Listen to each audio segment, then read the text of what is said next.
The day the Galactic Council betrayed humanity was etched in fire and blood. Earth, once a beacon of cooperation, was left burning, its cities crumbling beneath the weight of orbital bombardments. The Council had seen humanity's rapid rise as a threat, a species born from a death world, unyielding and resilient, with ingenuity and spirit that could not be contained. They called it a preemptive strike for the stability of the galaxy. But they underestimated one thing: the very nature of humanity. Chapter 1. The Council's Deceit.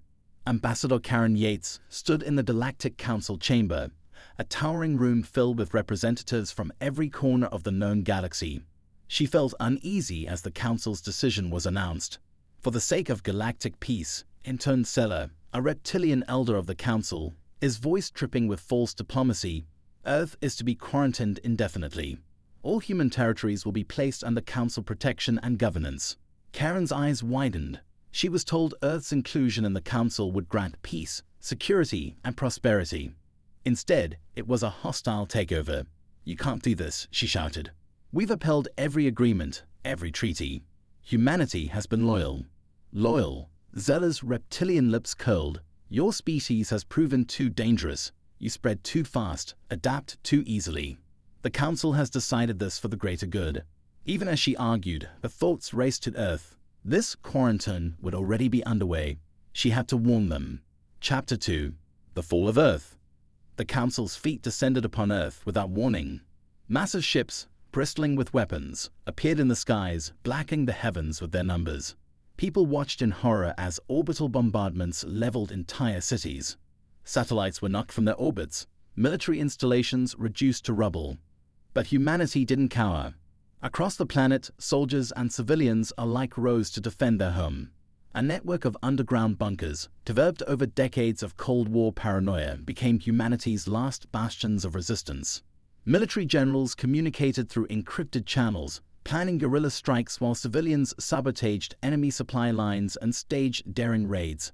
The Council thought it would be easy. They thought Earth would fall in a matter of days. They were wrong. Earth was a death world, and her children knew how to survive. Chapter 3. The Seeds of Vengeance. 2 years passed. The Council believed humanity had been broken, contained within the ruins of their once great world. But in the shadows, humanity plotted its return. Admiral Marcus Thorne, one of the survivors of Earth's military elite, stood aboard the Revenant, a ship built in secret by the remnants of Earth's fleet. Powered by new propulsion systems reverse-engineered from the very alien technology the Council had used against them, the ship was a symbol of human ingenuity and vengeance. "We've secured the coordinates for the Council's homeworld," said Lieutenant Vasquez, a skilled hacker who had infiltrated the Council's communication network.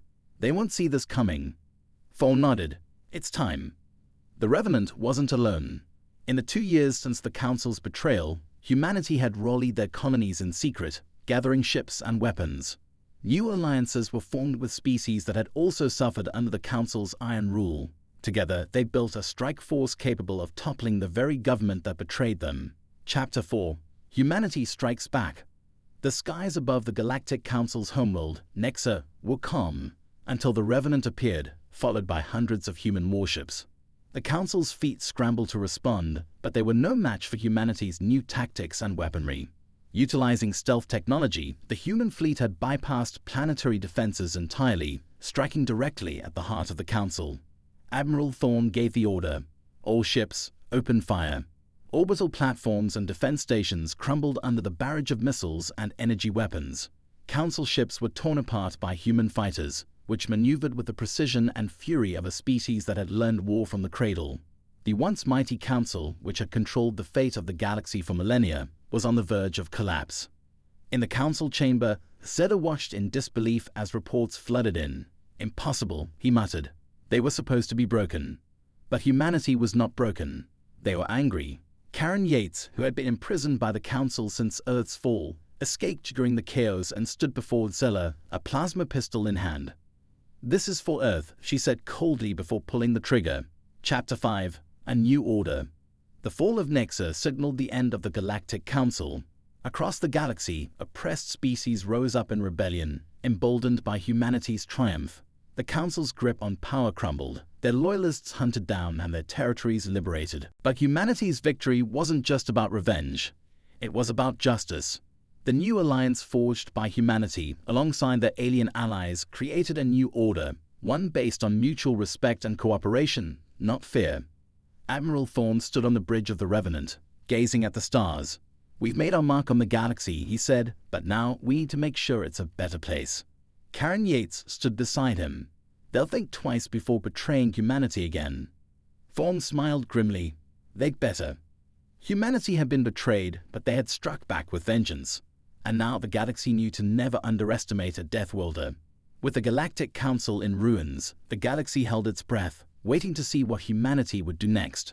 Old alliances fractured, but new ones were built on a foundation of trust forged in fire. On Earth, the rebuilding had already begun. Cities were rising from the ashes, stronger than before. Humanity had not only survived the Council's betrayal, but had emerged even more united. Leaders from colonies across the stars returned to Earth, bringing with them new technology, insights, and a renewed purpose, to ensure such a betrayal would never happen again. In the center of a newly rebuilt capital, a monument stood, a towering structure of stone and steel, depicting a human figure breaking free from chains. Beneath it, the inscription read, "They tried to break us. Now, we are unbreakable." Admiral Thorne, now regarded as a hero across the galaxy, stood before the monument, watching as delegates from newly liberated planets gathered for a historic meeting. He felt the weight of history on his shoulders, but also the fire of hope burning brightly. "We're not conquerors," he had told his people. "We didn't rise to dominate, but to protect. From this day forward, the galaxy will know that humanity stands for freedom, for everyone." At the gathering, Karen Yates, now the human ambassador to the new Galactic Alliance, stood proudly beside representatives from countless species, once oppressed, now free. "We have rebuilt ourselves," she declared, "and together we will rebuild this galaxy, one that thrives on justice and respect, not fear." The galaxy had changed forever. Where once the Council ruled through manipulation and fear, a new order arose, one led by humanity and its allies. The message was clear. Humanity would not seek vengeance for vengeance's sake, but for the promise of a better future. A future where no species would face the betrayal and destruction that had once nearly wiped them out. And yet, behind the celebrations and declarations of peace, one truth remained. The galaxy would always remember the fury of humanity.